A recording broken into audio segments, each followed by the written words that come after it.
Welcome back to another episode of the Dodgeball Dudes. We're going to interview Niggles for dodging tips. New South Wales Dodgeball League 2022 Aftermath. This is the best interview ever. Yeah, so relaxed. Alright, Niggles. So first question, Dodging tips for beginners. dodging tips for beginners, for me it's always staying on your toes, right? Don't plant your heels. If you plant your heels too much, then you're too stable.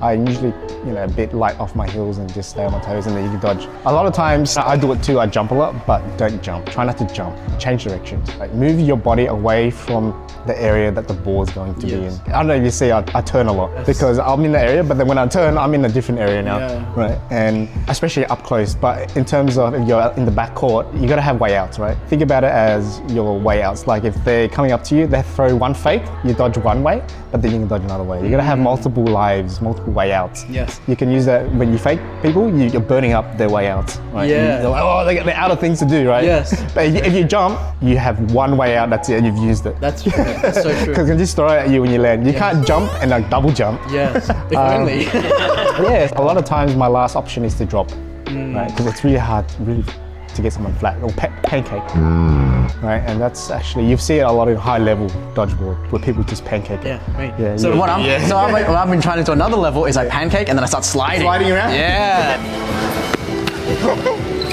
Give him the push-up one.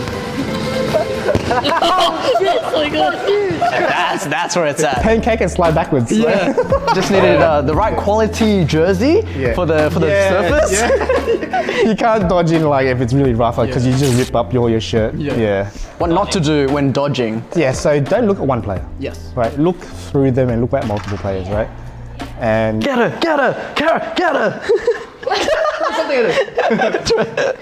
what I've learned playing at Worlds against Malaysia, what I learned on that day in game is they fake like no tomorrow and they're 100% committed to their fakes. Yeah. And what they do is they fake and they see someone who's not looking at them, they just take the shot. Yeah. Right? And so what I did was I learned was like I got to look at each and every one of them in the eye, do a scan, and then look at four of them, but not look at individual players. Yeah. That's after I learned after like 2 or 3 games. I'm like, wow, that's so good. Like, and that's how I think dodgeball. The best way to get someone is when they're not looking. Yes. Right? And a lot of times they all fake, and you do a move, and then a ball comes. Right. But then if you watch a lot of Malaysian players, they're probably the best dodgers in the world, right? They'll have so many ways out. It's actually true. So I never see a Malaysian plant themselves. Yeah. They're always quick and nimble on their feet, and they're going back. You look at the whole team, and then they're on the defense. The whole team moves like they all they can read plays really well. That's another skill you need to dodge is to read players, because a lot of times if you can't read that they are going to fake, then you're just going to move and you're just going to get hit. And I think it's hard to train, yes, right? Especially when you're versing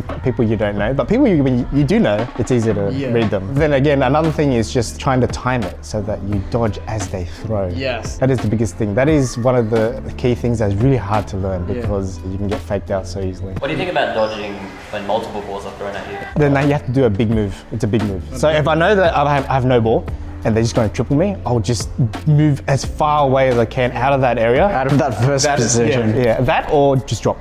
Because that's your end move is drop, and hopefully they're not that accurate. Because when you're flat, it's so hard to hit a flat. It actually is.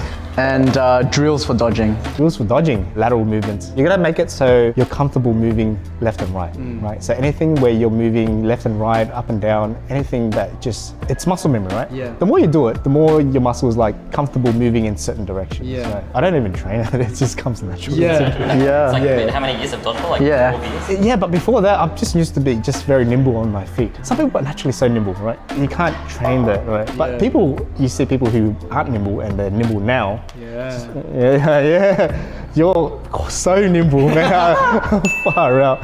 Yeah, I remember when you just started and when you're like training now. I mean, when you're playing now, I'm like, what happened here? It's like, oh, that's skipping, and I mean, just the passion to getting better, right? It's your feet, right? It's your footwork. Yes. Yeah, moving left and right and stuff. Yeah, so train yourself that you're comfortable in moving in certain directions. Yeah, I am a dodger. I can give you guys tips later. All right, I think that's it. Yeah. Oh, thank you so much. Roll those clips.